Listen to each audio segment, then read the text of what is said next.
The Galacticos were meant to be a team of superstars, a collection of the best players in the world, all brought together to dominate the sport.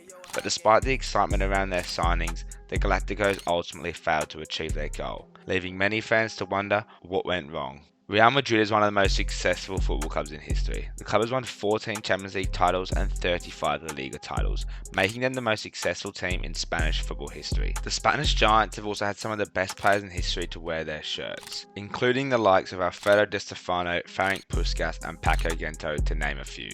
However, in 2000, Florentino Perez made targeting superstars a concrete policy he aimed to follow, in order to dominate the football scene and establish a strong brand for the club worldwide. At the end of the 99-2000 season, Florentino Perez was elected as Real Madrid's president, beating the current president at the time, Lorenzo Snars, despite the latter being the president while Real Madrid won the 1998 and 2000 Champions League titles. Perez was an engineer and a businessman.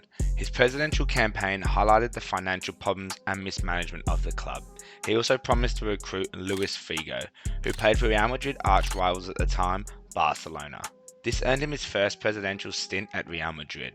Perez had a vision. He wanted the club to change the footballing landscape forever. He believed Real Madrid could be transformed into a global brand that would attract the world's best players and dominate European football. To achieve this, Perez introduced the Galactico policy. The Galactico policy was simple. Every season, Real Madrid would sign at least one Galactico, a football superstar, regardless of his cost or position.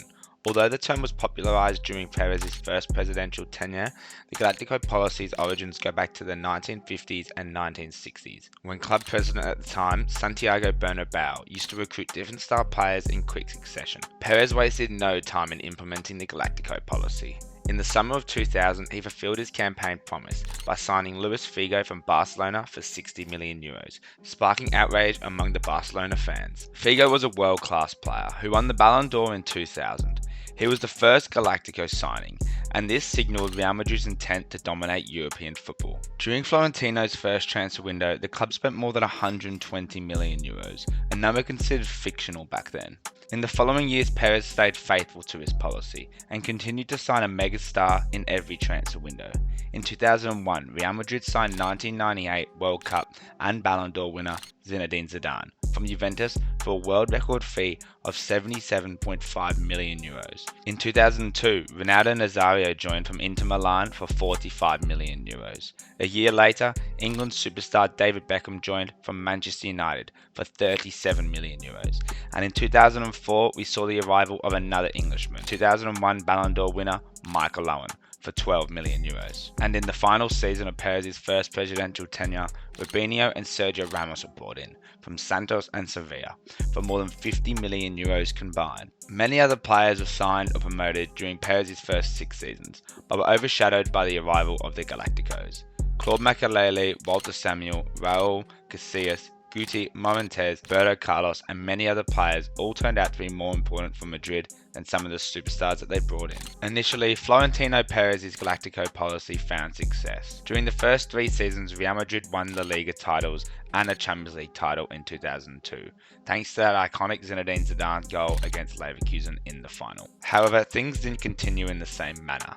The club failed to win a single trophy from 2003 to 2006 and crashed out of the Champions League from the early knockout stages.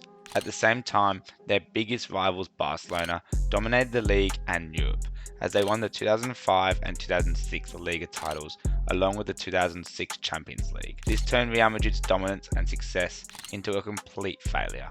Signing the world's best players did not guarantee success on the pitch. The Galacticos struggled to play as a team, and their big egos often got in the way of their performances. The club's focus on short-term success meant a lack of stability and continuity, and players struggled to build a cohesive team.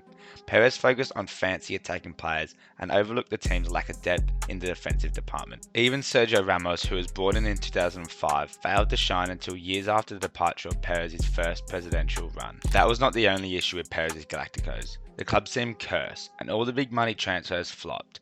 Owen was a top scorer in the Premier League but struggled to get regular playing time at Real Madrid. This was primarily due down to injuries. However, his time at the club was underwhelming and he only managed 16 goals in 45 appearances. Another high-profile failure was Ronaldo Nazario. Brazilian striker who was a 2-time FIFA World Player of the Year had a solid first season, although injuries and off-the-field issues hampered his time at the club, and he left in 2007 after scoring 83 goals in 127 appearances. Managers couldn't handle the star-studded squad and failed to win trophies except for Del Bosque, who was in charge before the arrival of Perez in 2000. The club changed coaching staff 6 times in 6 years until Fabio Capello arrived and won the club's first Liga title in 4 years. Even he was sacked a year later, despite winning the league, as his style of play was deemed unfitting to Real Madrid's principles. Perhaps the biggest failure of the Galactico policy was Real Madrid's inability to win the Champions League. Despite the star-studded teams assembled by Perez, Real Madrid failed to compete both domestically and internationally from 2003 to 2006. The club's focus on individual talent over team cohesion proved their downfall, and it was not until the arrival of manager Zinedine Zidane in 2016 that Real Madrid began to dominate Europe once again. Despite its ultimate failure, the Galactico policy significantly impacted football. Real Madrid's ability to sign the world's best players for world record-breaking fees transformed the transfer market, and other clubs followed suit. The Galactico policy also raised the profile of Real Madrid as a global brand, and the club's revenue and commercial success grew exponentially during Perez's tenure. Signing superstars of the game helped Real Madrid become the world's richest club in terms of revenue in 2005 and 2006. Players like David Beckham, whose marriage with the pop star Victoria Adams was heavily advertised, gained the club huge marketing opportunities, especially in Asia. So Perez's goal was not to only succeed on the pitch, at least he achieved the final objectives he set, which was to make Real Madrid once again one of the most recognisable clubs in the world and grow their markets outside of just Europe. However, the legacy of the Galactico policy is a cautionary tale for football clubs worldwide, focusing on short-term success and individual talent over team cohesion and stability can ultimately lead to failure. Real Madrid's inability to win the Champions League for over a decade is a testament to this. It serves as a warning to clubs tempted to follow in Real Madrid's footsteps. Now, many clubs have tried to do what Real Madrid did, but faced a much worse fate. Makelele in Russia was purchased by a Dagestani billionaire in 2011. And they brought in the likes of Roberto Carlos and Samuel Eto'o at the end of their careers. They also brought players like Balas Zuzak, Yuri Zirkov, and even Lassana Diarra. Their recruitment policy felt like when random transfers happened during a FIFA career mode. Anzi failed to win any trophy, and in 2022, the club dissolved due to bankruptcy. Malaga also wanted to buy their way to glory.